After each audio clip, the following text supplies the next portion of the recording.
Así que el que tenga Biblia, quiero que me acompañe. Libro de Apocalipsis, vamos a leer rápidamente 4 versículos, que yo no lo suelo hacer, pero aquí tengo que hacerlo. Apocalipsis 1:1, leo la palabra en el nombre del Padre, del Hijo y del Espíritu Santo. Amén. La revelación de Jesucristo que Dios le dio para manifestar a sus siervos las cosas que debían de suceder pronto, y las declaró enviándola por medio de su ángel a su siervo Juan. Capítulo 1, versículo 4. Juan a las 7 iglesias que están en Asia, gracia y paz a vosotros. Capítulo 1, versículo 9. Y yo, Juan, vuestro hermano, y copartícipe vuestro en el reino de la paciencia de Jesucristo, estaba en la isla llamada Pasmos por causa de la palabra de Dios y del testimonio de Jesucristo. Capítulo 21, versículo 2. Y yo, Juan, vi la santa ciudad. Capítulo 22, y yo, Juan, soy el que vio y oyó estas cosas. Recibimos la palabra con un fuerte aplauso, por favor.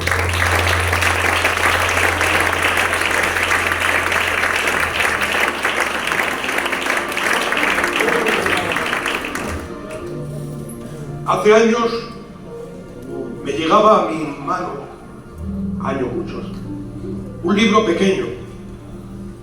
Y decía, no fue Juan el apóstol el que escribió el libro de Apocalipsis. A ver, yo he leído desde siempre libros de falsas doctrinas, de doctrinas buenas, de doctrinas erradas, de doctrinas de hombres, de doctrinas diabólicas, de herejías. Desde que empecé, y aún sigo investigando y leyendo, casi más que nunca en este tiempo. Pero yo nunca había escuchado eso. No fue Juan el apóstol el que escribió el libro de Apocalipsis. Le eché un vistazo. Yo creo que estéis así. He dicho que vais a estar un tiempo, así que no os aburráis ni sordos, ¿vale? Luego vamos a cambiar, pero vais a estar un rato en silencio. Entonces yo empecé a leer y ese hombre me parece que plasmaba 3 o 4 argumentos. Uno era el ambiente, otro era el carácter del escritor, otro eran los símbolos que usaba y las formas. Ninguno tenía ningún sentido. Pero hubo uno de los argumentos que, aunque creemos que fue Juan, pero por lo menos el hombre tenía su base.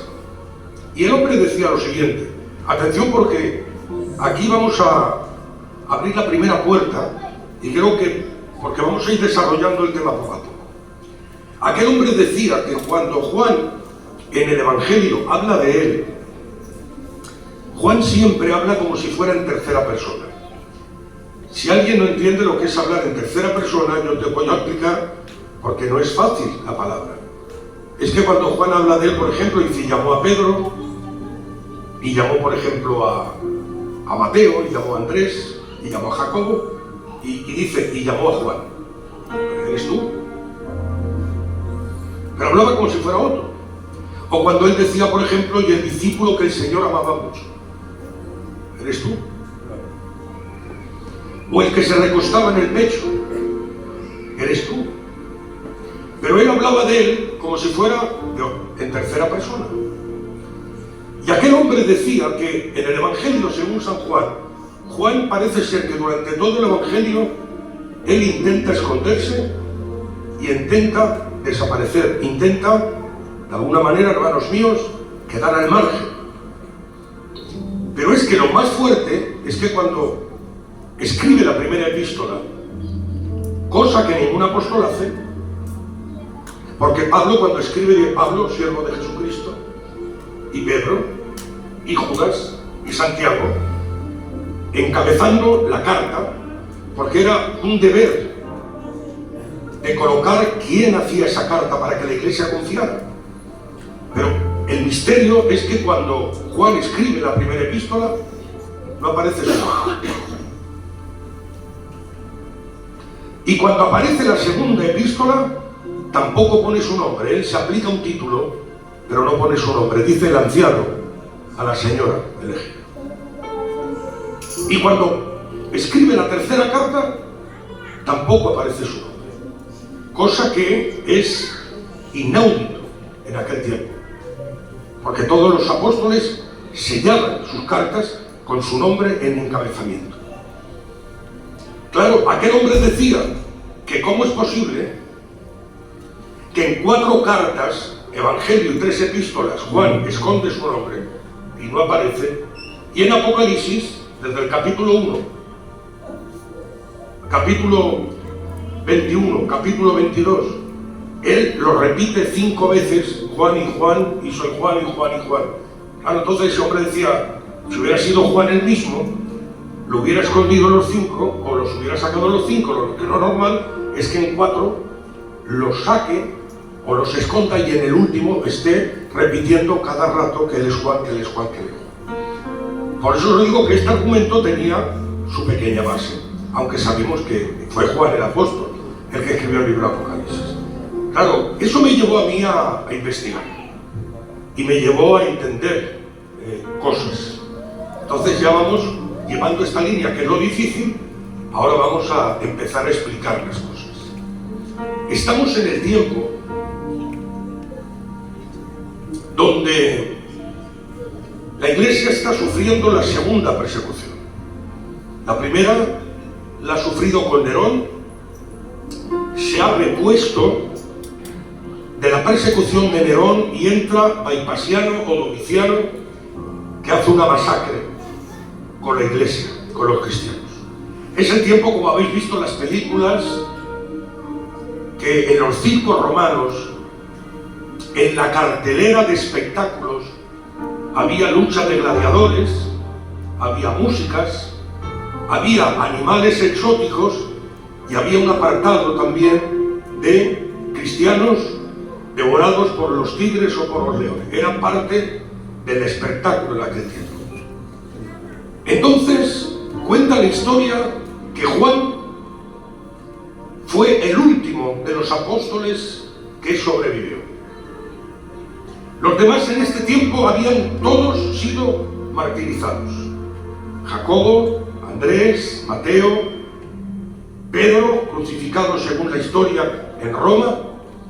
Y cuenta la historia que a Juan lo metieron en una olla hirviendo de aceite.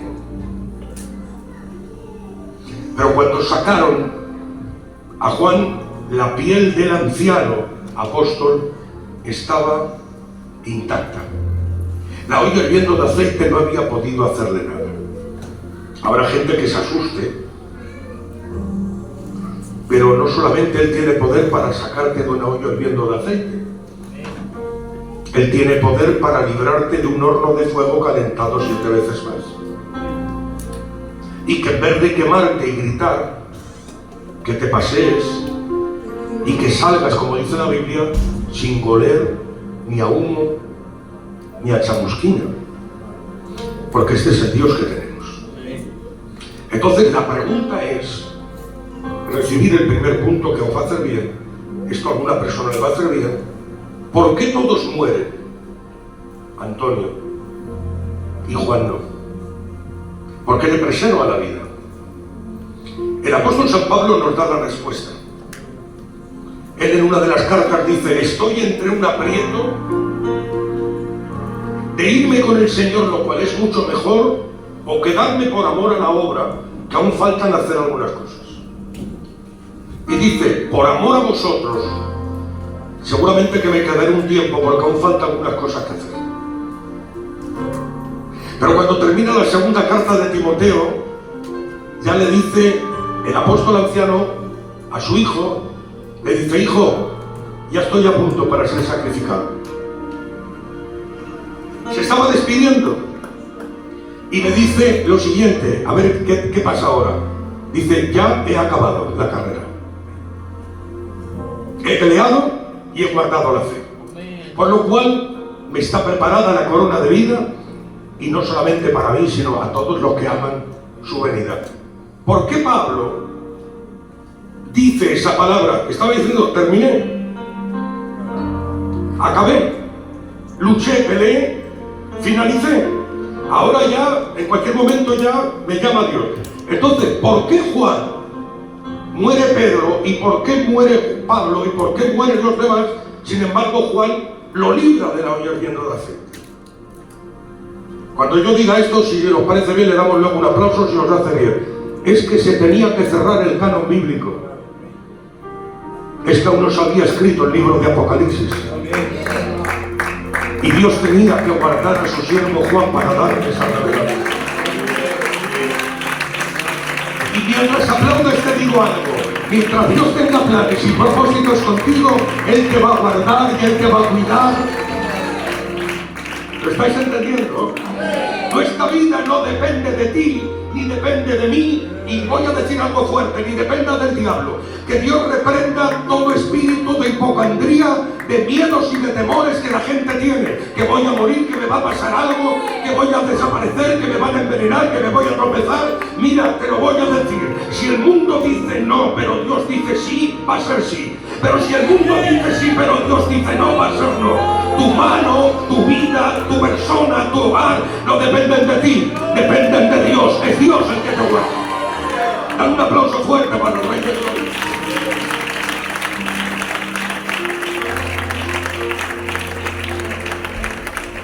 Entonces, quiero dar un detalle que durante muchos años yo le he dado a mi manera, pero estudiando un poco ahora, pues habrá otra luz.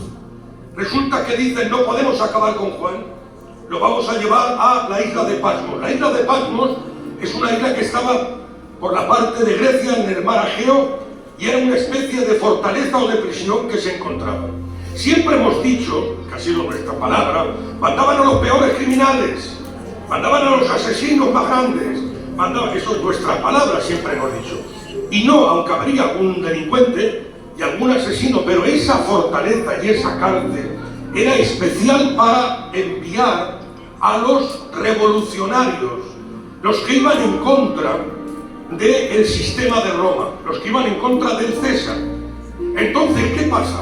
El problema era que si tú eras alguien que va contra Roma, si yo te dejaba en una prisión de allí, podías infectar con tus ideas a los que estaban por ahí cerca.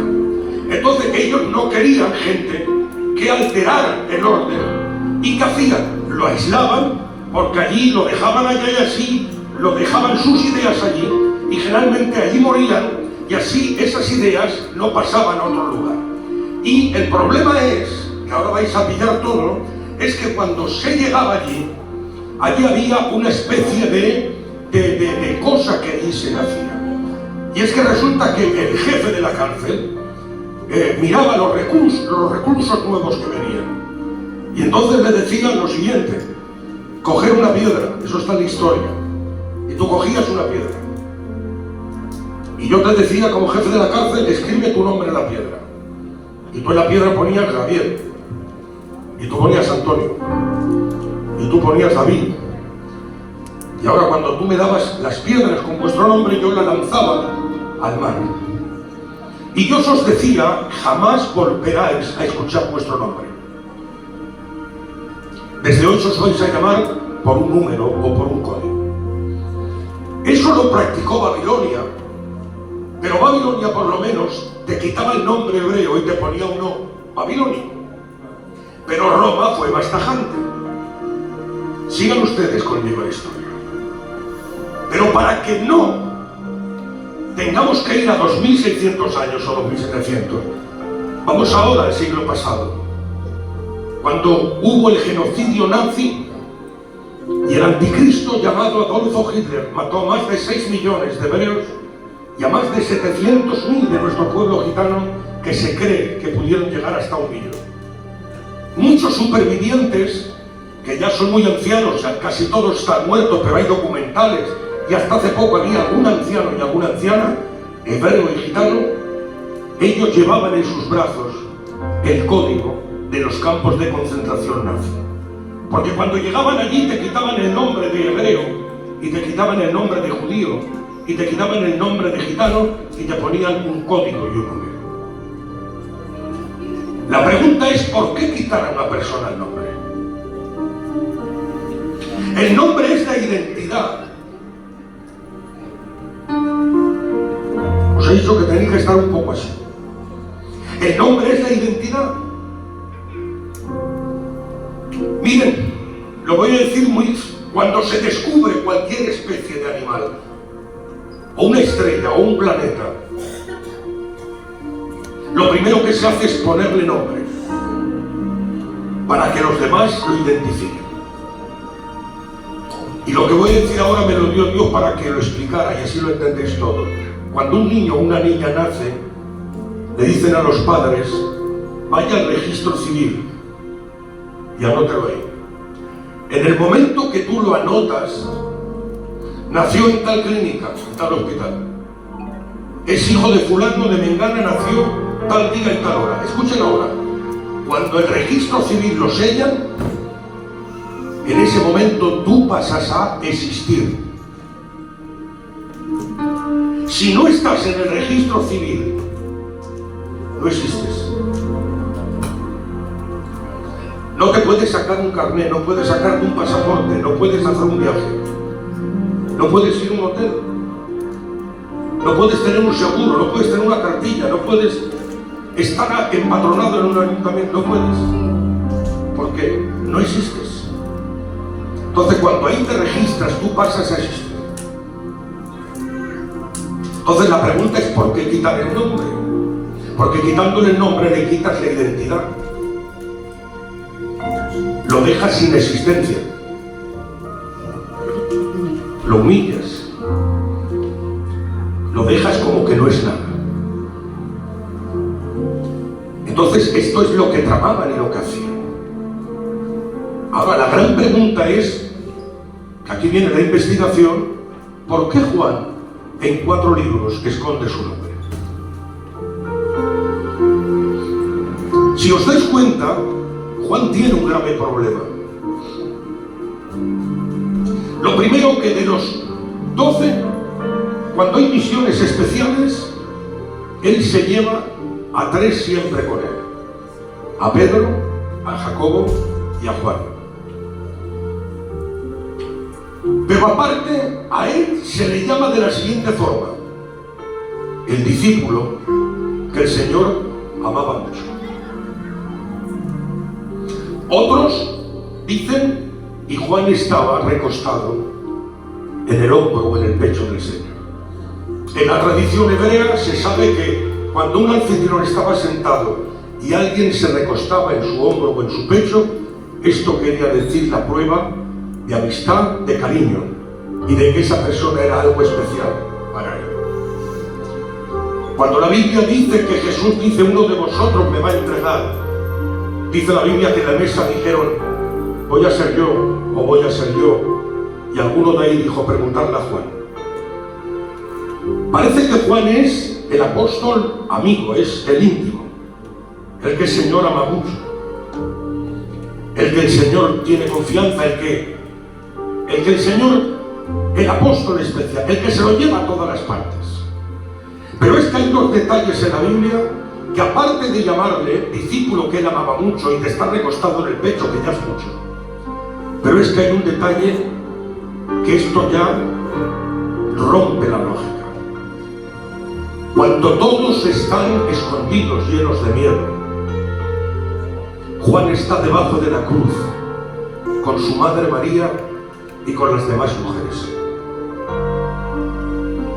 Y Jesús desfigurado, que no tiene apariencia porque se han ensañado con él y lo han destrozado de arriba abajo, pero aún Jesús mira hacia abajo y, quedándose mirando a su madre, atención ahora, le dice, mujer, desde hoy él va a ser tu hijo. Y le dice Jesús a Juan, Juan, muero y resucito y me voy. Ella desde hoy va a ser tu madre, cuídala. No me llama la atención que él tiene más apóstoles, porque bueno, pero lo que me llama la atención es que Jesús tiene hermanos y hermanas. Pero en vez de dejarle su madre a sus hermanos y sus hermanas, se lo deja a su siervo Juan. ¿Sabéis lo que dice la Biblia? Desde ese mismo día, atiende, Juan la recibió en su casa. Cuando murió Jesús, se quedó mirando Juan a María y le dijo, prepara las maletas, te vienes a mi casa. ¿Sabes lo que dice la historia? Que María murió en la casa de Juan el apóstol, sirviendo a la iglesia y a los apóstoles de Dios. Pero es que resulta que un poco más adelante, esta es la investigación personal, Jesús está hablando y suelta una frase y dice: de cierto os digo que uno de vosotros no va a ver muerte hasta que vea venir al Hijo de Dios en gloria. Cuando dice eso Jesús, se forma un jaleo entre los apóstoles y empiezan a decir que ha dicho que uno de nosotros no va a ver muerte, y empiezan a decir todo. Eso lo dice por Juan. Y la pregunta que se hacían todos: ¿por qué tienes que hacer inmortal a Juan?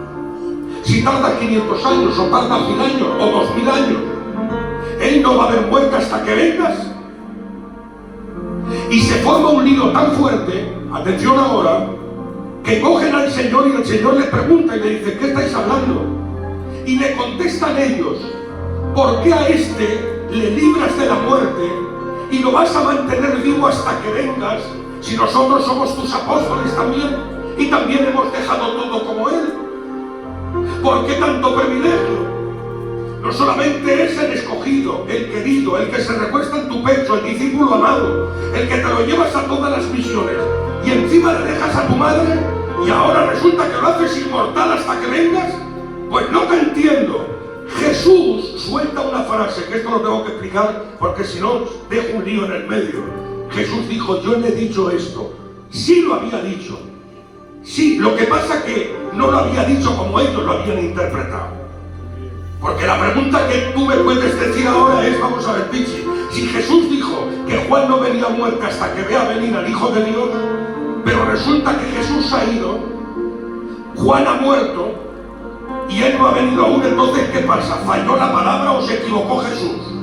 No, hermanos, lo que pasa es que esa palabra se cumplió. Y tú dirás: si Juan está muerto, se cumplió.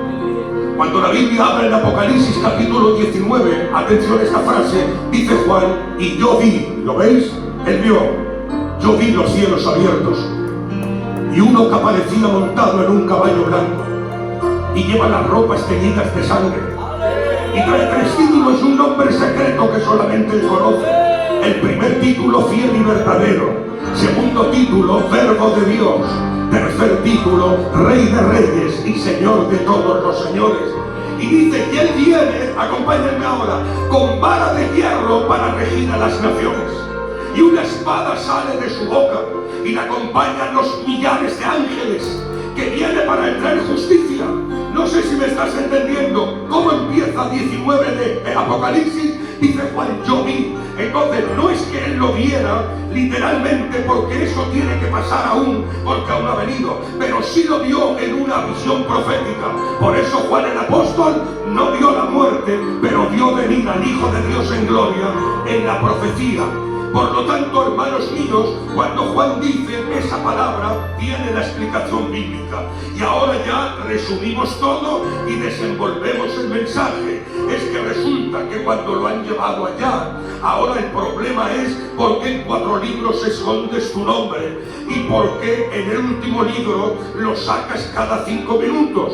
Porque es que resulta que cuando Juan escribe el Evangelio hay un grave problema, y os lo voy a decir. Se cuenta la historia que fue el último de los Evangelios que se hizo, de los 4 que hay.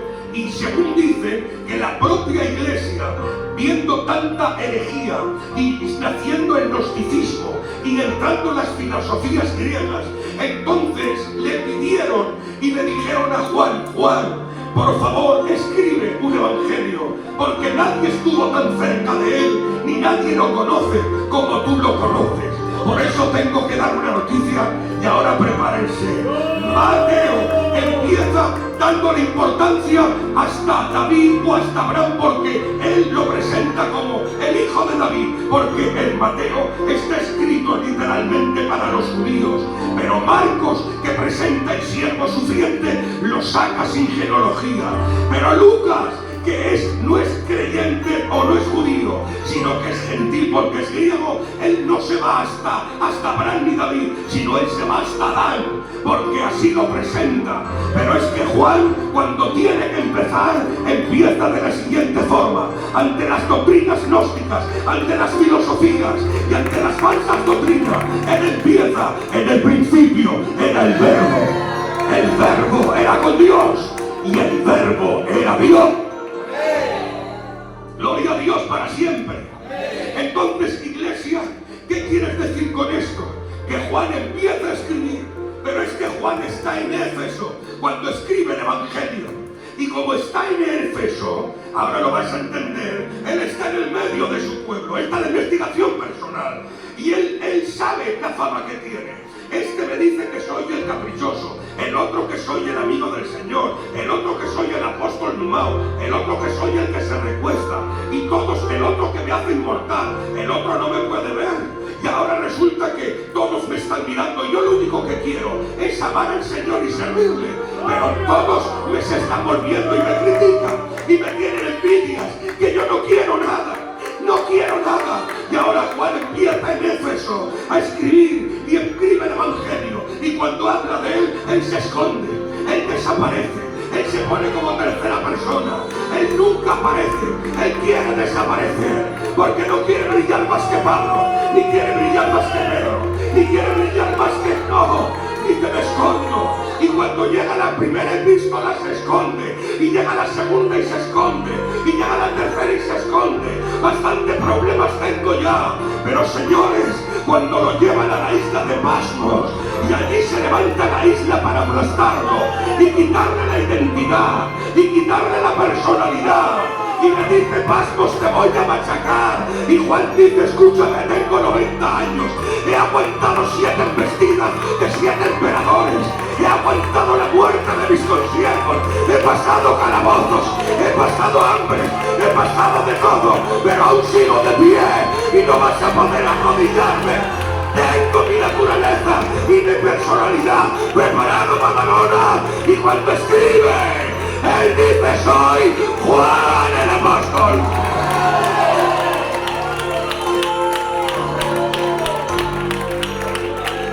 Soy Juan. Soy Juan. ¿Y por qué aquí lo sacas tanto? Porque en el Evangelio estaba con mis hermanos y en las epístolas también, pero aquí estoy en tierra hostil, aquí estoy en terreno del enemigo, y el enemigo quiere borrarme y quiere quitarme, pero yo le digo: no, soy Juan. Apláudale a tu Dios.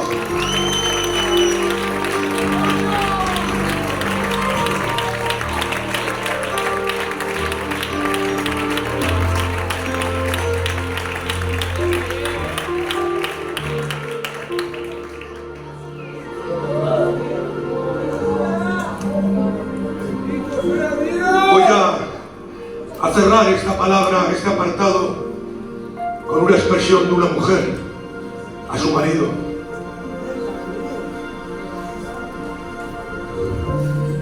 Cuando el diablo se ha ensañado y le ha quitado todo, ya que el hombre sigue adorando a su Dios,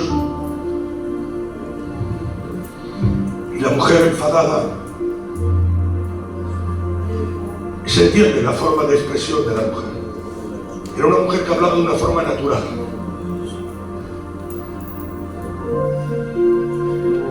Dios apostó por Job, no apostó por la mujer.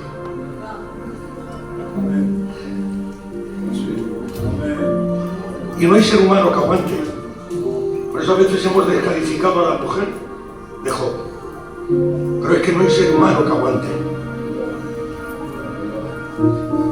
Y la mujer le decía: vamos a morirnos, ¿para qué queremos vivir? Si tenemos la ruina, se nos han muerto los hijos. No lo hemos dicho muchas veces nosotros, cuando hemos visto eso. Se te muere un hijo con según qué edad. El otro día hablamos con mi compañero y decía: vale más que te mueras. ¿Entiendes? Y la mujer estaba reaccionando natural, pero se le queda mirando y le dice: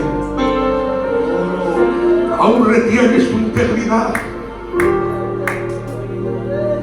Después de lo que te ha pasado, aún retienes tu integridad. Y aquel hombre se levanta y dice: sí, me ha quitado todo, pero hay algo que no me ha podido quitar, y es que soy de Dios y aún tengo mi integridad. Te lo digo así y es lo que sientas. Puedes pasarlo mal y tener problemas y tener heridas, incluso caer y fallar en el camino, pero una cosa que aquí te mando: que no te quite el diablo la identidad, que no te quite la integridad que tienes. Eres de Dios.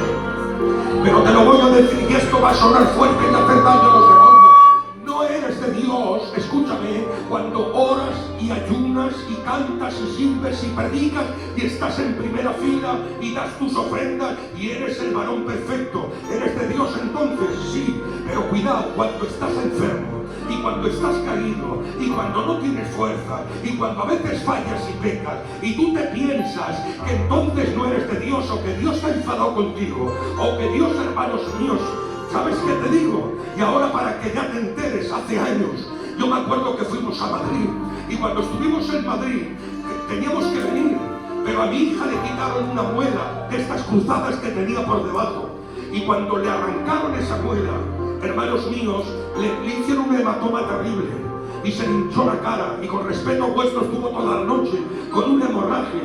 Y entonces nosotros llamamos a mis dos hijos y le dijimos: oye, tiene que quedarse ella cuidando a su hija. Y ellos dijeron: tranquilo, no os preocupéis. La pregunta es, ¿no podrían decir mis hijos: hombre, es que quieres más a tu hija que a nosotros? ¿Es que te quedas con ellos y a nosotros nos dejas tirados? No, el problema es que la hija estaba herida y estaba enferma, y su madre y yo teníamos que estar a su lado. No sé si me estás entendiendo ahora. No sé si me estás entendiendo. Cuando estás bien, casi Dios ni se preocupa de ti. Pero cuando estás herido y cuando has caído y cuando lo estás pasando mal, es cuando tienes a Dios más cerca. ¿Cuántos dicen amén para Dios? No sé si me entiendes. ¿Me dejáis que os cuente algo de hace unas horas? Hemos hecho una videollamada viniendo. Ayer la hija estaba medio bien, pero hoy, cuando le hemos visto, nos hemos asustado. Tiene como los ganglios y las amígdalas inflamadas. No podía casi ni hablar. Su madre le ha preguntado y no ha podido hablar. Le ha dicho su madre: no hables, no puedo hablar. Y digo: que se ponga tu marido. Y hemos hablado con él. Ella estaba así. ¿Sabes qué ha pasado? Entonces rápidamente ha dicho la Dolores: escucha, mañana vamos. Digo: esta noche a las 4 de la mañana ya salimos para allá. Yo en broma. Y mi yerno se reía. Digo: ya ha salido la madre, el instinto de madre leona para cuidar a sus hijos. ¿Lo estáis entendiendo o no? ¿Entendéis o no? Sin pensarlo. Es que hay veces que cuando has caído o has fallado, a ver si lo entiendes una vez por todos, y si queréis aquí dar un aplauso. Encierra las 99 y se va a buscar la que se perdió. A ver si te enteras una vez. A ver si te enteras una vez. Y las 99 dirían: nos dejas a 99 por una. No tienes aquí 99, y esa que siempre está por ahí y pastando y alejándose y que se pierde, te vas a buscarla. Pero él diría: no la entendéis, vosotros estáis seguras, os he encerrado aquí, tenéis comida, tenéis bebida, tenéis pasto, pero aquella se puede caer por un precipicio, se puede romper una pierna o se le puede comer un lobo. Por eso voy a buscarla. Ahora es lo que quieras. Cuando estás caído, cuando fallaste, cuando heriste, cuando te tumbaron, cuando no entiendes lo que pasa, es cuando Dios te va a buscar, y Dios está más cerca de ti. ¿Por qué me dices esto, Pichi? Porque este mensaje es como una profecía para ti, que tú dices que Dios no te quiere, que Dios no te puede perdonar, que Dios no te hace caso. Dios te ama y Dios te quiere.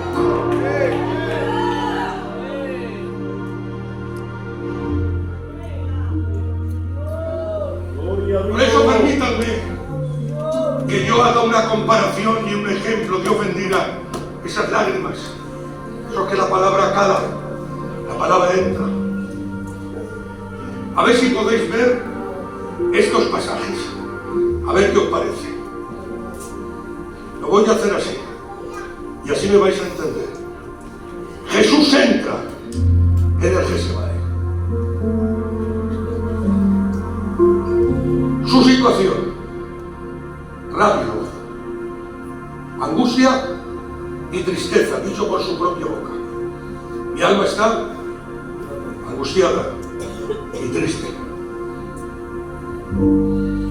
Se va a orar una hora. Vuelve. Le dice a sus apóstoles, orad.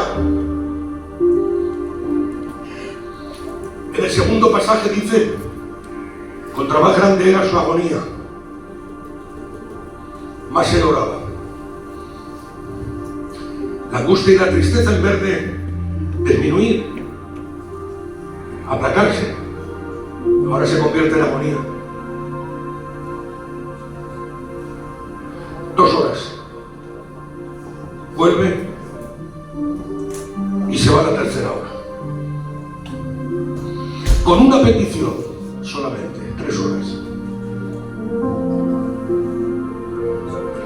Si es posible, y voy a resumir, no quiero entrar en detalles, no me desampares. No te pido que me apartes la cruz ni la muerte, ni que me peguen, que me escarnezcan, que me maldigan, que me escupan. De eso no te pido que me libres, pero no me desampares. Juan 1.1 se llama pericónisis en griego. Es el Padre frente al Hijo y el Hijo frente al Padre. Amándose, queriéndose, respetándose. Yo me preguntaba bien por qué pasaba Cristo tantas noches orando. ¿Por qué Antonio tenía que orar tanto? Si no tenía pecado, no tenía concupiscencia, ¿por qué tantas horas? Porque así mantenía la comunión con su Padre.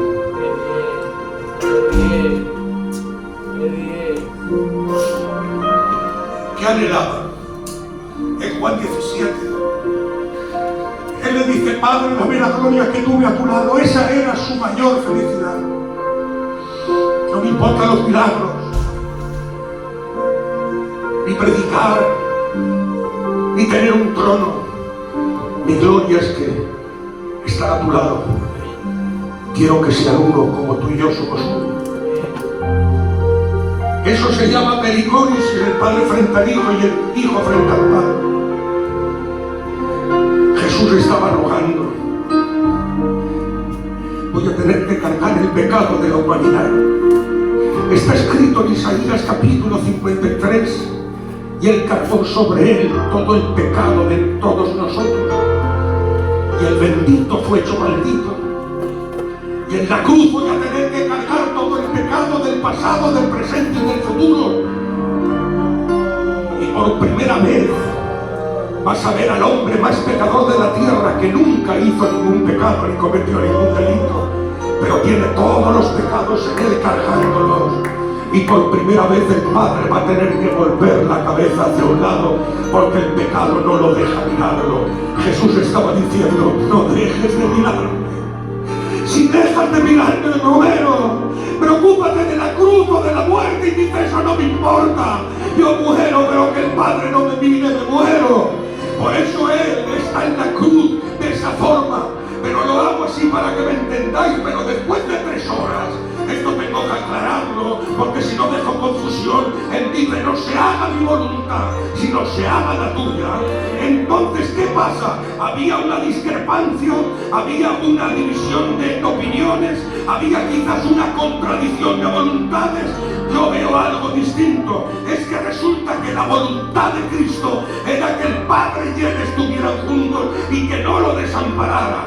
Y la voluntad del Padre está escrito en la Biblia. De tal manera Dios amó al mundo que dio a su Hijo unigénito, para que todo aquel que en él crea no se pierda, mas tenga la vida eterna.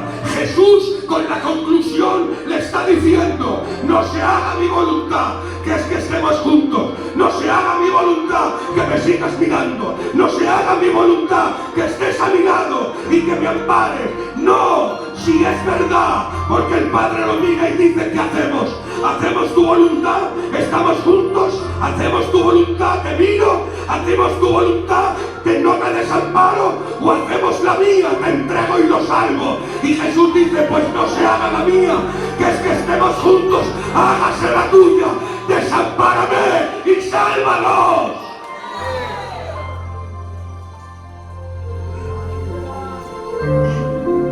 Pero hoy que veis aquí, tristeza, angustia, agonía, lloros, quebrantos, clamor. Pero cuando sale, os pregunto, ¿cómo sale Jesús?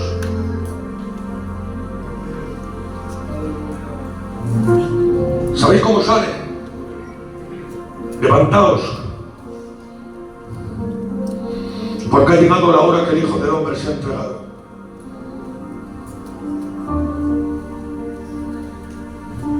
Y sale del Getsemaní. Y viene una turba. Últimamente os digo que estoy leyendo y estudiando mucho. Yo sé que ahora ya eso no lo tomáis a mal, al revés. Lo valoráis porque este gitano no se cansa. Me encanta. Resulta que yo pensaba que una turba, Antonio, eran 20 o 30 que venían con 2 palos. Eso pensaba que era una turba. Pero cuando yo entro en lo que es una turba me asusto. Porque la palabra turba, luego viene la palabra turbación, ahí viene todo. La palabra turba es una multitud agitada para hacer daño a algo o a alguien. Eso es una turba. No es una manifestación pacífica ni es una huelga, sino una turba es como aquello que vemos en películas, que van todo el mundo y ahora paso por tu lado y te digo, por ejemplo, Antonio, ¿qué pasa? ¿Dónde vais? Que vamos a matar a aquel, vale, y te vienes tú y te unes. Es una agitación. Entonces, cuando fueron a Cristo, fueron una turba. Pero aquí Jesús hace algo. Jesús, cuando ve la turba venir, da un paso al frente y esconde sus apóstoles detrás. No lo conocen a Jesús nadie. Lo tiene que señalar Judas con un beso, porque así estaba escrito. Pero Cristo da un paso y les pega un grito: ¿a quién buscáis? Y contesta la turba, agitados, violentos, feroces: a Jesús Nazareno. Y Jesús dice: yo soy. Y ahora, por favor, la iglesia haga lo que sienta. Dice: y la turba retrocedió y cayó. Lo voy a repetir: retrocedió y cayó. Vamos a ver. A ver si me lo podéis explicar. 3 horas de lamento, 3 horas de quebranto, 3 horas de lloros, angustias, tristezas. Y ahora sales del Getsemaní y te enfrentas a la turba, te identificas, los tiras por tierra todos. Y yo te pregunto, me acompaña la iglesia, vamos a ver, Jesús, ¿por qué los tiras y luego entregas las manos? ¿Por qué? ¿Qué es lo que haces? ¿Por qué? Y Jesús me contesta: para que entiendan que no me cogen, para que entiendan que yo doy mi vida voluntariamente. Por eso cuando Pedro, a ver si ahora me acompañáis, porque hay pasajes que no tienen credibilidad. Cuando ve la turba, ahora imagínate, David, 500 hombres. ¿A dónde va Pedro? ¿Qué eres, gladiador tú? ¿O eres de los mercenarios con una metralleta? ¿Pero a dónde vas? Y saca un cuchillico pequeño que tiene y se tira contra los 500. Y yo decía: ¿pero dónde vas? Esto es personal, es interpretación personal. Yo creo que aquí Pedro Antonio, él cuando vio que pegó el grito y cayeron todos, dijo: ya está, es la manifestación del Mesías. Ya está. Ya se ha manifestado el león, ya te vale, que llevas 3 años y medio, como cordero, y perdonando, y sanando, y liberando, pero ha venido la turba, y ahora te has manifestado como el Mesías, y vas a aplastar a todos, y vas a acabar con Roma. Pero Jesús le pega un grito y le dice: mete la espada en la funda y coge la oreja del que se la ha cortado y se la coloca. Y Pedro lo mira y dice: ¿y ahora qué pasa? Y le dice Jesús: no entiendes nada, Pedro. Y dice: no entiendo nada, es que me estás volviendo loco. Y dice: escúchame, Pedro, tengo 12 legiones de ángeles preparadas, que si le pego un grito mi padre me las manda. Soy el que sustenta el universo, con un yo soy los he tirado. Si termino la frase y digo: yo soy el que soy, los quemo vivos, porque puedo con Roma y puedo con el Sanedrín. Pero no he venido a matar, he venido a dar mi vida.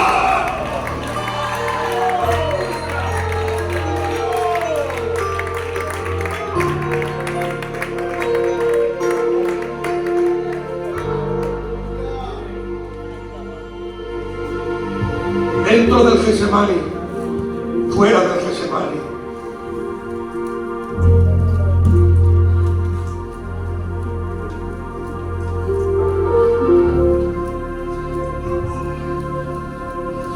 El Getsemaní es el lugar donde lloramos delante de nuestro Padre.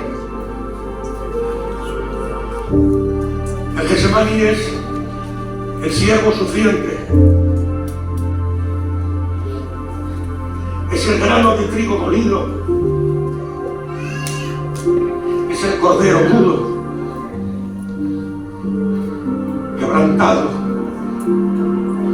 Ese es el Getsemaní. Pero cuando sale uno ya del Getsemaní, ya no sale en triste angustia, ni lloro, sale con la cabeza alta, diciéndole al Padre: no se haga mi voluntad sino la tuya. Vamos, porque ha llegado la hora que el Hijo del Hombre se ha entregado. ¿A quién buscáis? Hace 1 hora está llorando, hace 1 hora está suplicando, hace 1 hora está en una agonía. Ahora es un león.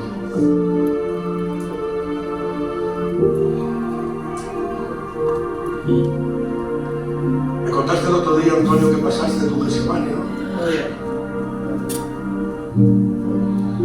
No sabía nada, lo sabes. Si no hubiera venido, te hubiera venido a ver. Qué mal lo pasaste. Seguro que los tuyos y tu casa también lo pasaron mal. ¿Cuántas veces pensaste que te ibas? Muchas veces.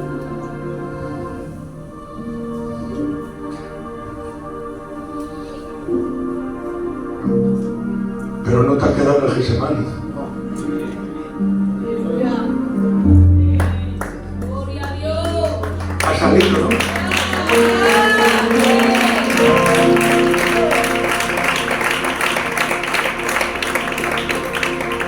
Todos que estáis aquí habéis pasado un Getsemaní, o lo estáis pasando, y si no viene el Señor antes lo pasaréis.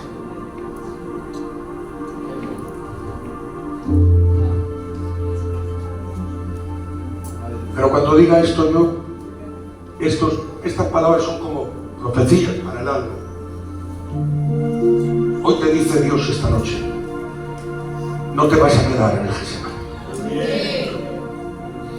Te lo digo, la tristeza no va a poder, la agonía no va a poder, la angustia no va a poder. Tú allí ora y tú clama y tírate por tierra y patalea y piden al Padre explicaciones y abrázate a un árbol o tírate como una roca o extiéndete en el suelo. Cuando el diablo lo vio a Cristo de esa manera, le manda la turba, ya está. ¿Qué piensas, que el diablo no te ve? ¿Qué piensas, que muchas veces cuando dijiste no puedo, y cuando tú dijiste no puedo, y en esa agonía y en esa tristeza dijiste tiro la toalla, ya no tengo fuerza, el diablo te piensas que no te ve? El diablo te ve y dice a su jauría de demonios atacarle, porque un golpe y terminamos con ella o con él. Pero ¿sabes qué sorpresa? Ahora por favor recibe esta palabra, que cuando vienen los demonios tú ya no estás en el Getsemaní. El Getsemaní te ha confirmado, el Getsemaní te ha reconfortado, el Getsemaní te ha hecho cumplir la voluntad del Padre, el Getsemaní te ha fortalecido, y cuando sales te encuentras con la turba de demonios que vienen y tú les preguntas ¿a quién buscáis? Y ellos dicen a un siervo que hace un poco estaba a punto de tirarlo todo, a un coro que estaba a punto de abandonar, un joven que abrió la puerta para marcharse de la casa, un matrimonio que estaba hundido, a una mujer anciana que tenía un dolor que no se lo podía, y tú le dices a la turba de demonios, eso era hace una hora delante de mi Padre, donde me descargué, lloré y me quebranté, pero a vosotros os digo, todo lo puedo en Cristo, porque Él me fortalece.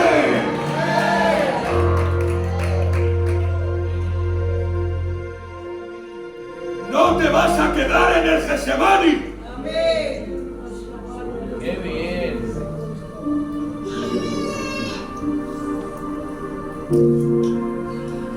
Me encanta viendo a la gente limpiándose los ojos.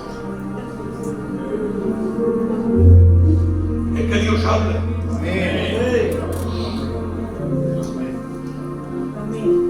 Dios habla.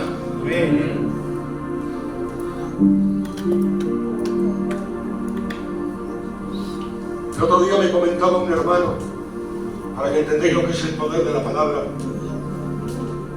un joven que se ha sacado el título de teólogo, pero el instituto de teología,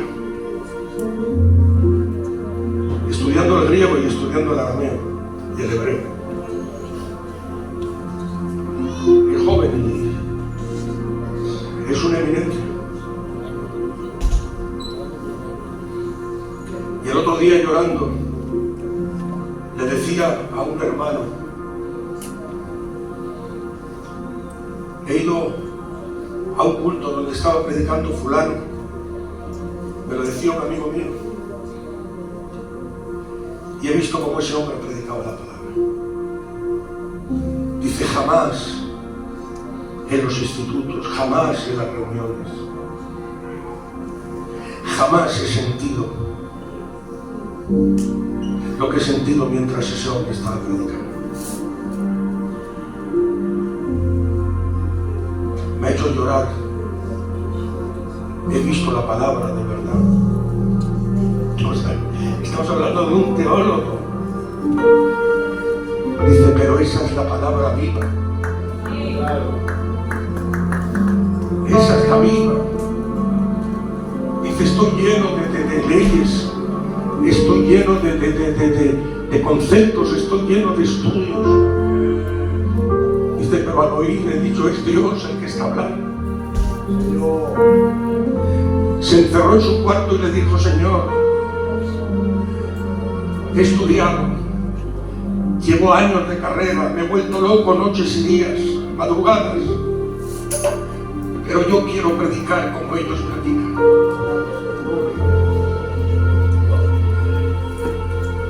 Que no me mate el conocimiento, la vida. Por eso cuando se predica, la gente llora. Por eso cuando el pastor contaba el testimonio de que un culto como este le cambió la vida, yo soy testigo del poder de la palabra. Lo repito, yo soy testigo. Yo he visto gente de como este, a los 15 días son otras personas. Es el poder de la palabra. Es el poder del Evangelio. Es el poder de Dios. Lo que estás escuchando en esta noche no es el bonito mensaje del hermano Pichi. Es el poder de la palabra. Es el poder del Evangelio. Así que yo lo dejo aquí ahora porque quiero que oremos. Tú sigue en el Getsemaní llorando, sigue clamando ante tu Padre. Y cuando el diablo te diga, muéstrame tu condición, dime lo que le estabas diciendo a él. Tu debilidad, tu caída, tu herida, tus pocas fuerzas, cuéntame tu condición. Termino con esto. Vuelve al diablo y dile, mira, a ti te voy a mostrar mi posición en Cristo. El diablo dice, no, la posición no quiero. Yo quiero conocer tu condición, esa parte débil, esa parte que no puedes, esa parte que está deshecho. Y tú le dices, eso se lo cuento a solas a mi Padre. A ti te voy a mostrar mi posición en Cristo. Según la Biblia soy un hijo y una hija de Dios. Según la Biblia soy un heredero del reino de los cielos. Según la Biblia soy una carta escrita. Soy la luz del mundo. Soy la sal de la tierra. Soy templo del Espíritu Santo. Y según la Biblia te tengo bajo la planta de mis pies, que en el nombre de Jesús cuando quiera te pisotee. El diablo te dice, por favor, tu posición en Cristo no me la cuentes. Y tú dile, lo único que vas a escuchar de mi boca hacia ti es lo que Cristo ha hecho. Ante mi Padre lloro. Ante mi Padre me quebranto. Ante mi Padre me desnudo el alma. Así que, iglesia, hoy vamos a orar para que Dios, el que esté pasando un Getsemaní, que Dios le dé fuerza. Y el que sales en la voluntad de Dios, seguro, para seguir sirviéndole a pesar de lo que está pasando. Por favor, todo el que pueda póngase de pie porque vamos a adorar un poco.